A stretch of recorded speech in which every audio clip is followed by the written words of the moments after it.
This presentation is an audio log from the last month's webinar held on the 13th. Many participants asked to send in this audio log, especially the participants who could not attend this webinar. So here it comes. Well, the course that will be happening in the coming September on the 19th, 20th and 21st, hosted by MIT-WPU and the Department of Landscape Ecology and Ecosystem Dynamics, Greifswald University, Germany, is about basics of environmental analytics. I will be teaching mostly R programming through different examples in analytics, and this webinar just gives in detail what all curriculum will be covered in the course that is going to happen from the 19th to the 21st. So just to give you a brief introduction about me, most of my work so far has been as a researcher in the Department of Landscape Ecology and Ecosystem Dynamics at Greifswald University in Germany. Most of my research so far has been around the circumpolar Arctic, trying to understand the response of climate change by different proxies, especially that of vegetation. So basically I study vegetation and see how it is responding to the warming climates in the Arctic. Most of my sites till now have been in Russia, Germany, Norway, Finland, Sweden and Alaska, largely across the circumpolar Arctic. Apart from that, I'm also working in the capacity of a vice president at Tribal Mensa Nurturing Program in India. And with that, I also do creative and design photography for a few online web portals here in Germany. So, most of my research so far has been about understanding vegetation and climate change. Through different resolutions of research, trying to understand cellular structures in plants, to sexual dimorphism and how different sexes in plants respond to climate change, to understanding how shrubs and trees and different kinds of vegetative forms respond to climate change is what I've been working with. Throughout most of my career, I started off as an ecologist and eventually evolved into being a data scientist. So really the turning key, or we saw the need for developing a course in environmental analytics in last year, September. In September, we published a paper in Nature which looked at a massive biome-wide study trying to understand different plant traits in the Arctic. So how different plant functional traits respond to warming in the Arctic. Post-publication, all of us co-authors, we had a short meeting about analyzing how this publication could have been optimized or how we could have optimized our work. And one of the things that we all realized is that we are all ecologists from our basic nature or from our basic backgrounds or curriculums that we have studied, but eventually we have all evolved into using intensive amounts of data science. That is because we have got data coming in from nearly 117 different sites across the Arctic. We have over 56,000 plant trait variations. So it is really a massive data set. So doing individual units of analyses is really not time efficient, and it won't even give us the kind of results that we were looking for. So we had to do a network analysis, and this was largely done using R.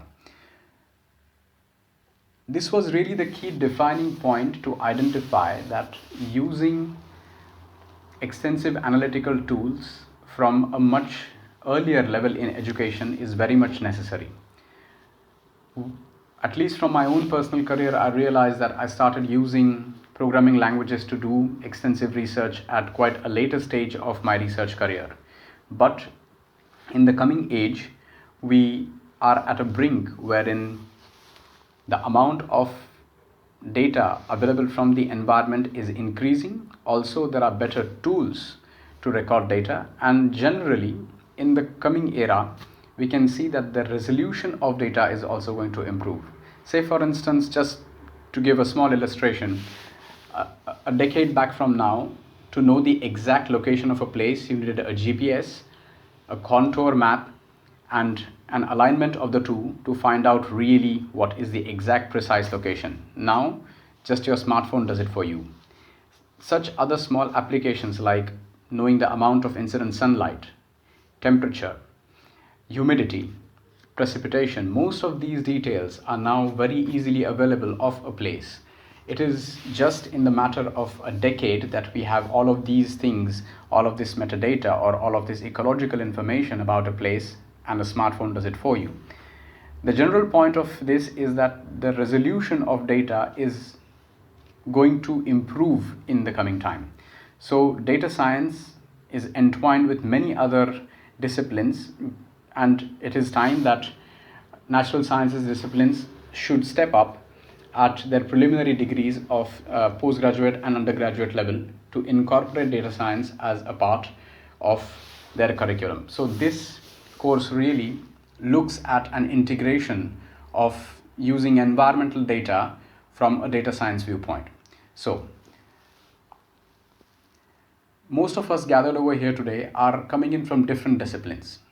All of us are dealing with different aspects of environmental data. I've just listed down a few key issues over here that all of us are directly or indirectly related with.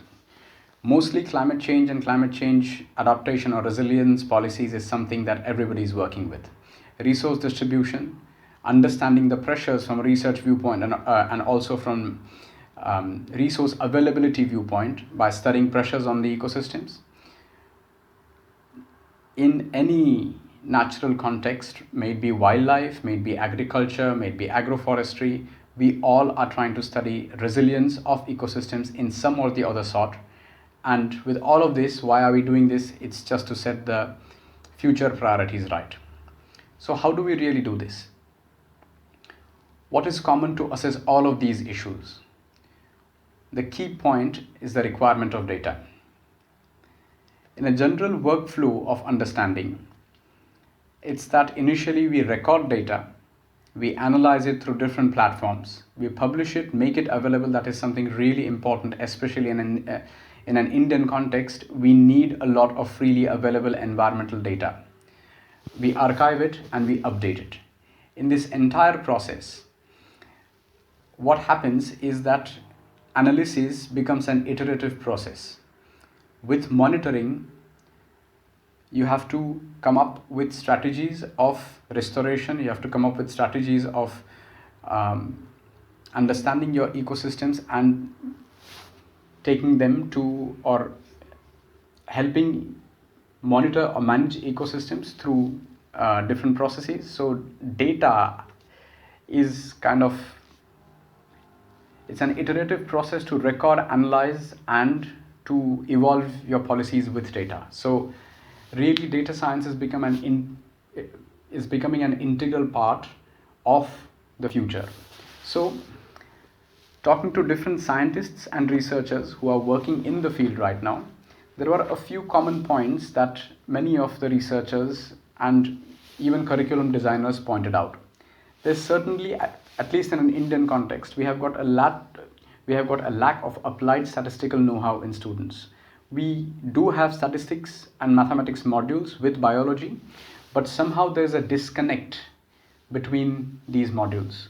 There is still an interdisciplinary approach that needs to be structured, helping students integrate these different disciplines.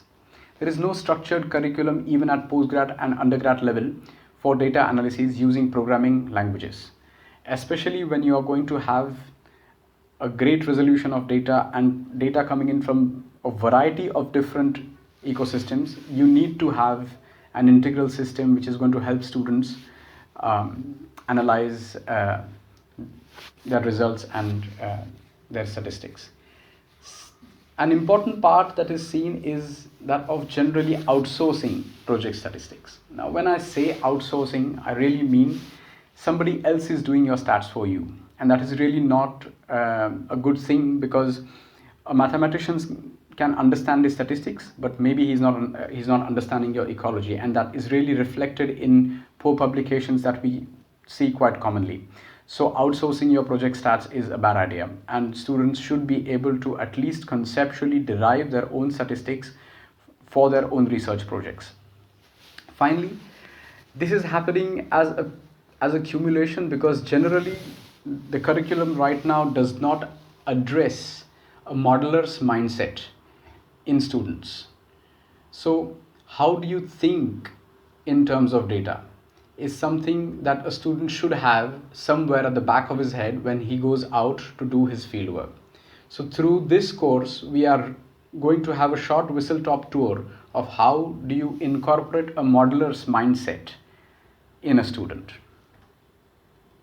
So, generally we are going to have a 3-day schedule. It is going to be approximately 5 or 6 hours a day. It is a fairly intensive amount of work every day, but all of this is going to happen by different creative activities and different hands-on modeling in R. So we are going to try to keep it as interactive as possible so that it does not become cumbersome and boring, and it is more creative in the sense that you get to play around with real data and do analyses, and most of the questions that you will be having will be answered in the course itself. So what are we going to look at over the 3 days is we are going to be looking at inculcating a modeler's mindset. So the first part of the first day will really look at different kinds of little simple ecological problems, and we'll be doing some brainstorming trying to break down ecological processes and see how you fit them in mathematical models.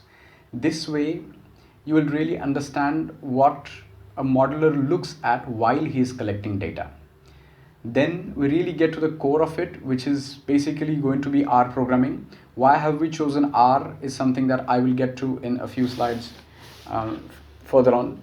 And then finally, we'll be looking at how to publish your scripts in R, how to make your little functions for working with different data sets, and how to transfer these algorithms so that you can upscale your research. So, in the first part, for the modeler's mindset, it is really crucial to understand data from a very fundamental viewpoint. One should be able to think in space and time. When I say that, I mean that a good modeler always looks at any ecosystem in these two fundamental dimensions of space and time. Now, what is space and time in an ecological context?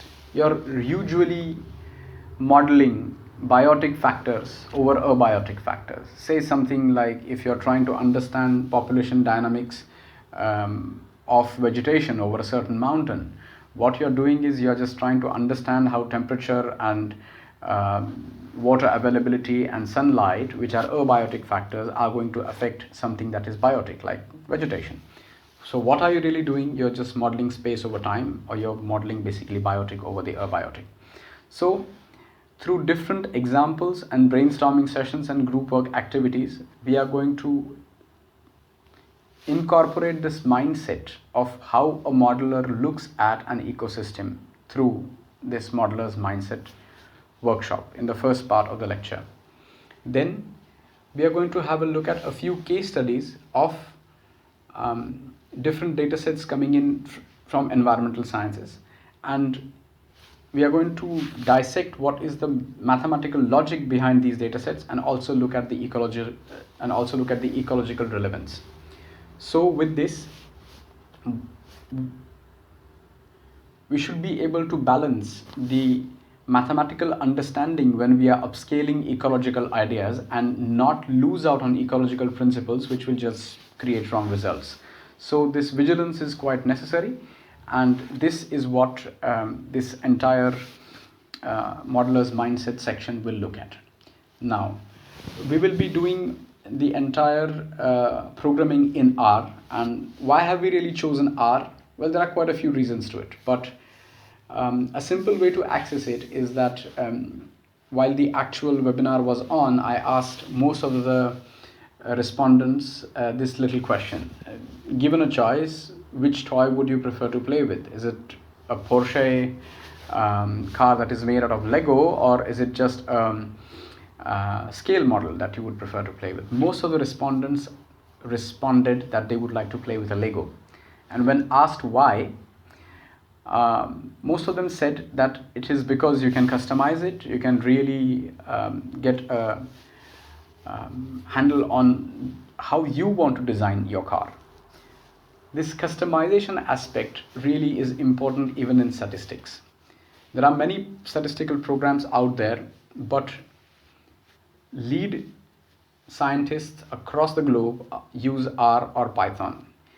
R and Python are both programming languages which give you the customizing ability to make your own functions, to write your own packages, and to redesign your own mathematical formulae if you have to apply them through a massive range of datasets.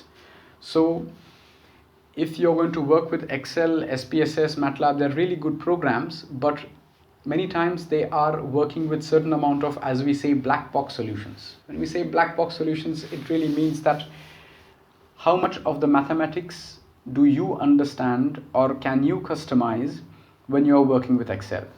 It's all right to play around with a few thousand lines of rows and columns in Excel, but if you have to work with a few million rows and columns, then you need a certain repetitive functions which can do which can execute your algorithms through your dataset, which is something that Excel, SPSS, nor MATLAB can offer.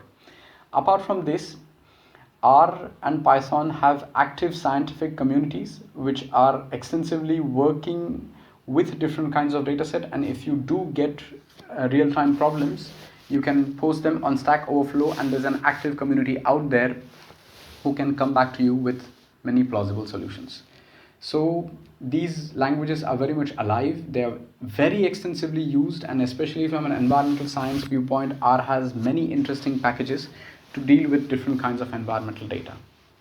Therefore, we are going to introduce R in this workshop, and we'll be largely using different aspects of modeling in R.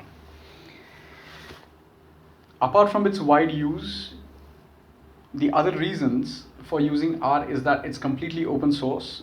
So when I say open source, it not only means that it is free in the sense of licensing, but it also comes with some more different freedoms. One of them is you can write your own packages.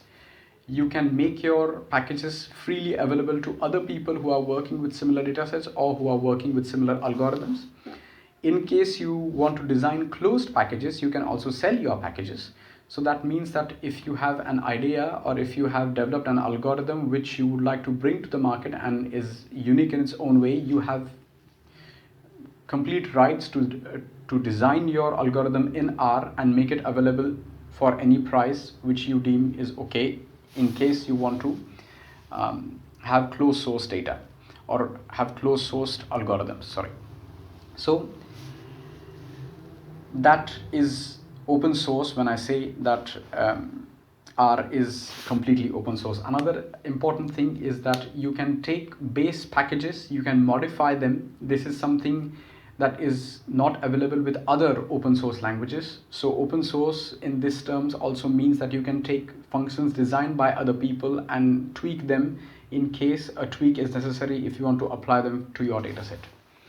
An important part that has been coming up with many lead journals across the field of research, something like Nature, Science, Global Change Biology, or Plant Biogeography, is that now with your research manuscripts, submitting your R script is also getting mandatory. So that basically means that a reviewer understands your manuscript and also runs through the mathematical logic of your R script through GitHub. So it is as crucial. R is becoming like a soft skill. Just the way you need to know how to write a research article, you should also know how to publish your R script so that your manuscripts are completely accepted by the lead journals that are working in the field of environmental science today.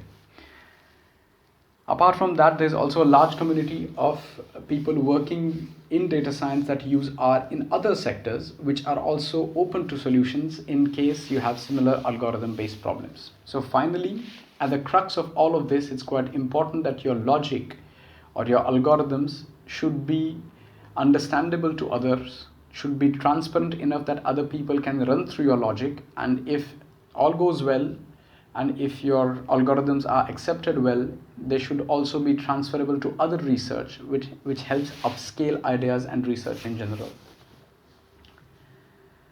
Okay, so through R programming, this is going to be an introductory course. Largely, we will be looking at introduction of R Studio, its graphical user interface, how to import data in R Studio, how to identify different data types, and how do you deal with missing values, zeros, NAs in your data set, and how do you work with them.